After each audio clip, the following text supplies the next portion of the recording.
Pastor, o que é que você achou desse seminário que teve o encerramento hoje? Como é que recebeste isso? Em primeiro lugar, Deus seja louvado. Amém. Por permitir esta atividade ser realizada. Amém. Junto com o apóstolo lá, Júlia Faia quer dizer fogo, moto. Amém. Lugar. Amém. Isso aí não sei se é como, mas Ni moto tu. Ni moto tu. foi maravilha, foi Amém. bênção, sobre Amém. bênção. Amém. Nosso coração está cheio de alegria. Amém. Nosso Amém. coração está cheio de alegria. Ok. Desde que a mamãe começou até hoje, o dia do encerramento, Amém. é maravilha. Deus nos Amém. abençoe fortemente. Amém. Muitos pensam que Deus é só para os homens. Não. Amém. Esse Ok. conceito é muito errado. Amém. Deus usa homens e mulheres. Amém. Como o exemplo da mamãe Júlia, é uma serva de Deus, com unção de Deus, com unção apostólica, com unção de mensagem evangélica para a salvação Amém. de muita gente. Amém. É um canal de bênção para nós. Amém.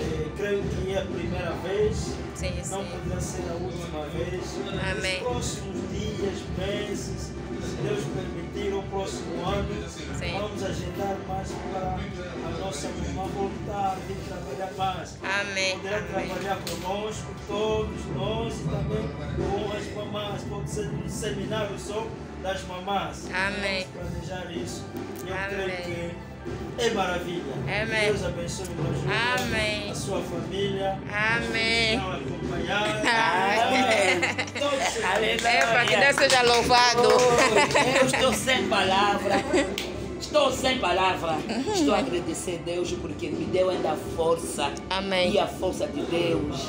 E eu vou falar como precisamos procurar Deus na Amém. nossa vida, na nossa família. Amém. Procura Jesus porque Ele é Salvador. Amém. Ele que vai nos salvar.